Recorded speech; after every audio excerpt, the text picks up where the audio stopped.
বঙ্গবন্ধুকে ভালোবাসি মানে এই না যে আমি ছাত্রলীগ হয়ে গেলাম, আমি আওয়ামী লীগ হইলাম। আমি এটা গর্বের সাথে বলতেছি, বঙ্গবন্ধুকে নিয়ে আমার মনে অনেক শ্রদ্ধা আছে, অনেক ভালোবাসা আছে। আমাকে যদি কেউ ছাত্রলীগ ট্যাগ দেয় তাতে আমার কিচ্ছু যায় আসে না। আমি কোনো রাজনৈতিক দলের সাথে জড়িত না। আমি খুবই সক্রিয়ভাবে জুলাই আন্দোলনের সাথে ছিলাম আর ফ্রন্ট লাইনে ছিলাম। আমিও ওই দৌড়ানি খাইছি, আমিও ইট পাটকেল খাইছি। তো আমাকে যদি কেউ ছাত্রলীগ ট্যাগ দেয় তাতে আমার কিচ্ছু যায় আসে না, কিচ্ছু যায় আসে না।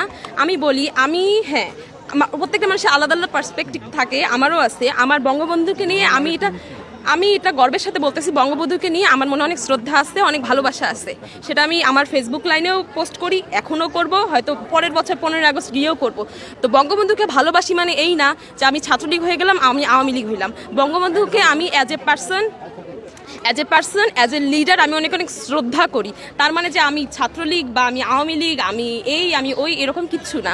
আবার আমার হাত নিয়ে দেখলাম অনেকের অনেক প্রশ্ন ছিল, তো আমার তাতে কিছুই যায় আসে না। আমার অনেক ট্রমা ছিল, যার কারণে হয়তো আমার অনেক দাগ। তো এইসব নিয়ে যদি আপনারা যা ইচ্ছা লেখেন, আমার কিছুই যায় আসে না। আমি দেখতেওছি না, আমি ভয়ও পাচ্ছি না। আমি যদি ভয় পাইতাম তাহলে আজকে আমি আসতাম না।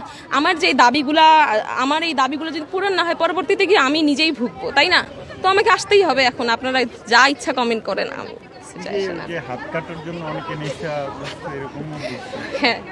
তো আমি জানি না কয়জন নেশা করে, না আমি জানি না কয়জন নেশা করে হাত কাটে। তো আমার যেই হাত কাটা, যদিও এটা আমি বলার জন্য বাধ্য নাই, কিন্তু আমি ক্লিয়ার করতেছি আপনাদের কাছে। আমার খুব বাজে একটা পাস্ট ছিল। আমার ছোটবেলাটা অনেক বেশি ট্রমার মধ্যে গেছে। আমার হাই স্কুল লাইফ, আমার কলেজ লাইফ, ইভেন এখানে এসেও যে প্রথম বছরটা ছিল কোচিংয়ে, আমার অনেক ট্রমার মধ্যে গেছে।